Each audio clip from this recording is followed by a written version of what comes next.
Dad died last night. The funeral is on Friday. He left everything to me. You get nothing. Hi everyone. My name is Ethan Brooks, and my sister said that to me over the phone with the kind of calm that only comes when someone thinks they've already won. I didn't interrupt her. I didn't argue. I just looked at the man standing beside me. Very much alive. Dad was leaning against my kitchen counter, holding a cup of tea, listening to every word through the speaker. My sister kept talking. About lawyers. About papers.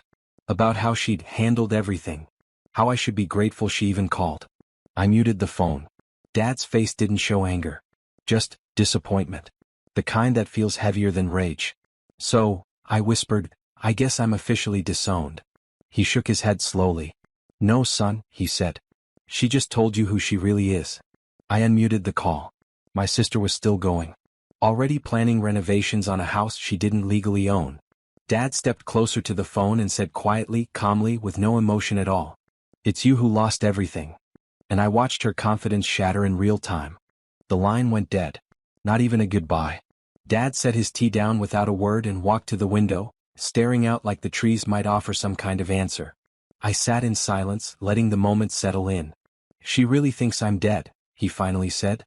She wants you to be, I replied. The truth was, this had been coming for years. After Mom died, my sister Lila grew claws. Manipulated his accounts, isolated him from friends, got power of attorney signed while he was recovering from surgery. He noticed. He didn't say anything right away, but he noticed. 2 months ago he came to me. Quiet. Ashamed. Said he was faking his death to escape the legal mess she dragged him into. Said I was the only one he trusted. I helped him vanish. Signed the death certificate myself. Legally forged under advice from a lawyer who owed Dad more than one favor. Now she was dancing on his grave, not knowing it was a trap. I looked at Dad. Still want to go through with it? He didn't flinch. She buried me for a bank account, he said. Let's return the favor. And that's when the real plan began. We didn't need revenge. We needed proof. Because when someone fakes your death legally, every step becomes evidence. Especially when the other party's eager to claim what isn't theirs.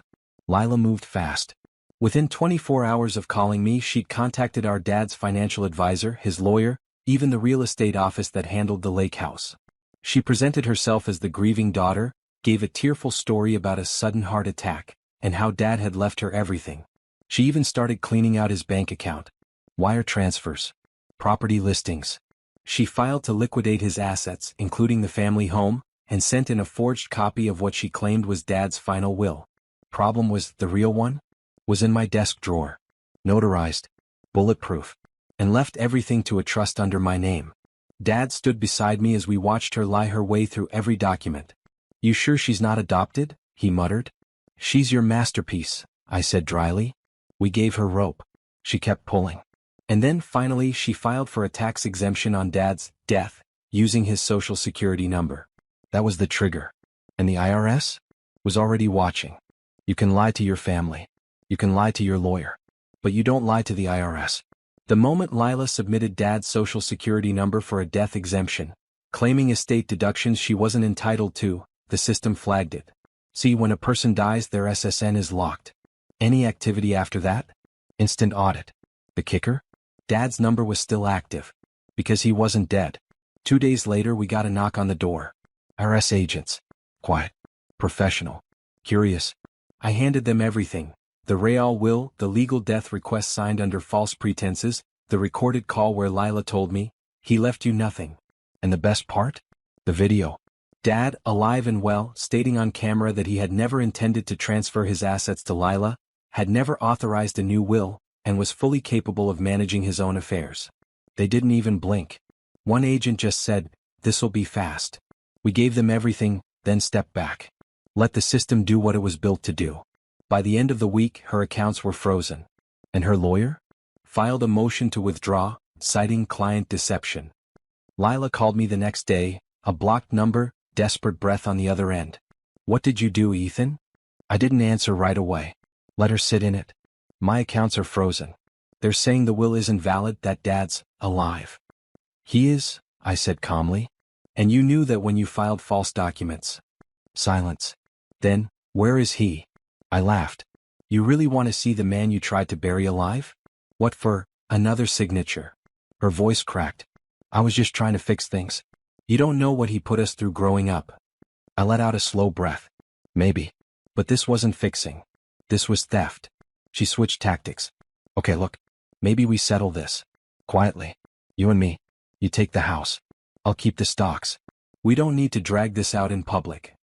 Oh, it's already public, Lila, I said. You filed a death certificate for a living man. The IRS knows. Probate court knows. The family will too soon enough. Another beat of silence.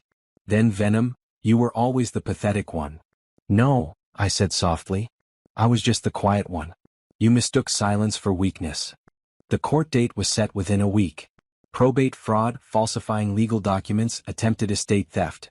The charges stacked like bricks. Lila's lawyer, now court-appointed, tried every trick in the book. Mental distress, grief, confusion, clerical error. But none of it held. Because Dad? He walked into the courtroom alive. Gray-haired. Calm. Suit pressed. Eyes sharp. The gallery gasped. Even the judge froze for a second before adjusting his glasses. Mr. Brooks, he said, are you confirming under oath that you are indeed the man my daughter tried to erase for a check? Dad finished, voice steady. Yes, that's me. Lila refused to look at him. Sat stiff in her chair, jaw locked. We submitted everything. The video, the forged will, the death certificate she filed without medical verification, the financial transfers. The judge didn't even need deliberation.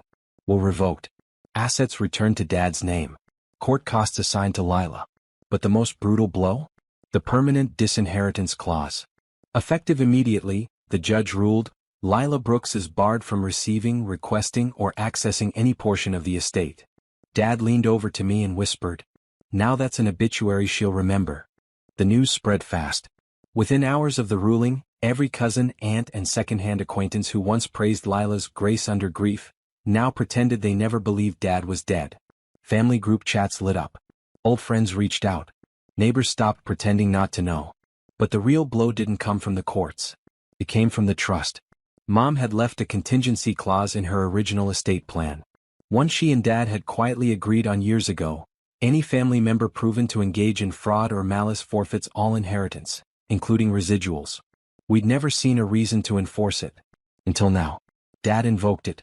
The family trust issued a formal letter to Lila, informing her she was permanently removed from all current and future distributions, including the shares in Mom's scholarship fund, the vacation home revenue, even the burial plot rights. She was erased. Not out of spite but consequence. I sat beside Dad on the porch that evening, watching the sun fold behind the trees. You think she regrets it yet? I asked. He sipped his tea, calm as ever. No, son, he said. She only regrets getting caught. A month passed. Lila disappeared from everyone's lives like smoke. No texts. No holiday calls. No apology. But I didn't need one. Closure doesn't come wrapped in forgiveness. It comes in knowing you did not stay silent. Dad and I spent Thanksgiving together that year. Just the two of us, same kitchen where Mom used to hum while mashing potatoes. Her favorite photo still hung above the sink. The one where we were both kids, covered in mud, and she didn't even care. She would have hated this mess, I said, carving the turkey. Dad nodded. She also would have loved that you finished it clean. He handed me an envelope. Inside, the deed to the cabin up north. The one I used to draw in crayon maps to as a kid. She always told me it was my kingdom. She wanted you to have it, Dad said. And so do I. I didn't say much. Just nodded, holding back the kind of gratitude that feels too big for words. Lila tried to steal a legacy. What she lost was a family. And what I gained was everything she never understood.